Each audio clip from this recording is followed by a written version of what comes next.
यह एक सर्द रात थी। आसमान में काले बादल घिर आए थे और हवा के साथ बर्फीली ठंड का एहसास हो रहा था। शहर के बाहरी इलाके में एक छोटा सा गांव था जिसे लोग कालाधर के नाम से जानते थे। इस गांव के बारे में एक अजीब सी दहशत फैली हुई थी। कहते हैं कि यहाँ रात के समय कोई बाहर नहीं निकलता क्योंकि गांव के पास वाले जंगल में एक पिशाच का निवास है। गांव के लोग कई पीढ़ियों से इस डर के साथ जी रहे थे। कोई भी इस जंगल की ओर नहीं जाता, खासकर रात में। लेकिन एक दिन गांव में एक नई जोड़ी आई, आनंद और उसकी पत्नी राधा। वे गांव के इस अंधविश्वास को नहीं मानते थे। आनंद शहर में बड़ा हुआ था और उसे इन सब बातों पर हंसी आती थी। राधा भी कुछ वैसी ही थी, लेकिन उसने अपने मन के भीतर कहीं एक हल्की सी बेचैनी महसूस की थी। गांव में पहुंचते ही आनंद और राधा को लोगों ने जंगल के बारे में चेतावनी दी। बुजुर्गों ने बताया कि एक समय था जब जंगल में लोग शिकार करने या लकड़ी काटने जाया करते थे, लेकिन अब कोई वहां पैर भी नहीं रखता। उन्होंने बताया कि कई साल पहले कुछ लोग जंगल गए थे और वापस नहीं लौटे। तब से ये अफवाह फैल गई कि वहां कोई पिशाच रहता है। आनंद और राधा ने इसे सुना, पर इसे महज एक कहानी समझकर नजरअंदाज कर दिया।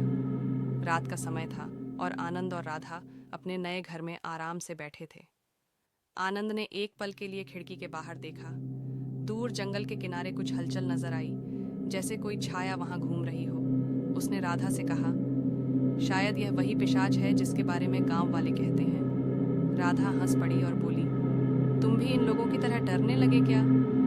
आनंद ने जवाब में हंसते हुए कहा, नहीं, पर चलो एक काम करते हैं, कल हम उस जंगल में चलते हैं और खुद देखते हैं कि वहां क्या है।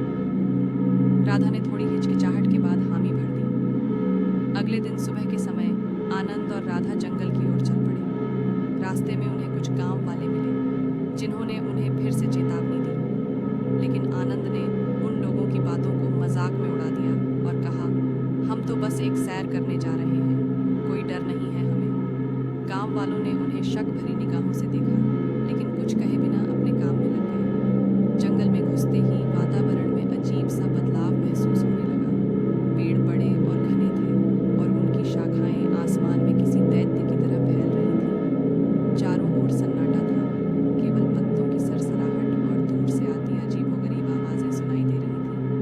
राधा का दिल धड़कने लगा, लेकिन उसने खुद को शांत रखने की कोशिश की।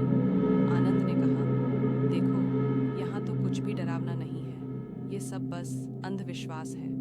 वह आगे बढ़ता गया, पर अचानक उसे कुछ अजीब सा महसूस हुआ। एक ठंडी हवा का झोंका उसके पास से गुजरा और पेड़ों के बीच से एक छाया उसके सामने से गुजर गई। उसने राधा को देखा, लेकिन वह भी कुछ बोलने की हालत में नहीं थी। अब उन्हें एहसास होने लगा कि शायद कुछ गड़बड़ है। वे वापस मुड़ने की सोच ही रहे थे कि तभी एक जोरदार चीख जंगल के अंदर से आई। वह चीख इतनी भयानक थी कि राधा का दिल बैठ गया।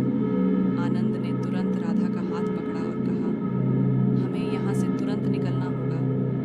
उन्होंने तेजी से वापस गांव की ओर दौड़ लगाई, लेकिन रास्ता जैसे लंबा होता जा रहा था। चारों ओर से अजीब आवाजें आ रही थीं, जैसे कोई उनका पीछा कर रहा हो। जैसे तैसे वे गांव पहुंच गए, लेकिन उनकी हालत देखकर गांव वाले समझ गए कि कुछ तो हुआ है। आनंद और राधा ने कुछ नहीं कहा, पर उनकी आंखों में डर साफ झलक रहा था।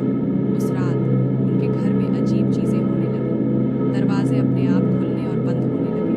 खिड़कियों से हवा के साथ किसी की धीमी आवाज सुनाई देने लगी, जैसे कोई उन्हें पुकार रहा हो। राधा ने आनंद से कहा, हमें यह जगह छोड़ देनी चाहिए, यहाँ कुछ सही नहीं है। आनंद भी अब उस अजीब डर को महसूस करने लगा था, लेकिन इससे पहले कि वे कुछ कर पाते, दरवाजे पर जोरदार दस्तक हुई। आनंद ने दरवाजा खोला तो देखा कि गांव का पुजारी बाहर खड़ा था। पुजारी ने कहा, तुमने उस जंगल में पैर रखकर बड़ी भूल की है। वहां रहने वाली आत्मा अब तुम्हारा पीछा नहीं छोड़ेगी। आनंद और राधा डर से कांपने लगे। पुजारी ने उन्हें बताया कि कई साल पहले उस जंगल में एक औरत रहती थी जो तंत्र मंत्र जानती थी। लोग उसे पिशाचनी कहते थे। उसने गांव के कई लोगों की बलि ली थी और गांव वालों ने उसे मारने की कोशिश की थी, लेकिन मरने से पहले उसने शाप दिया कि वह कभी चैन से नहीं मरेगी और जो भी उसके इलाके में आएगा उसे मौत के घाट उतार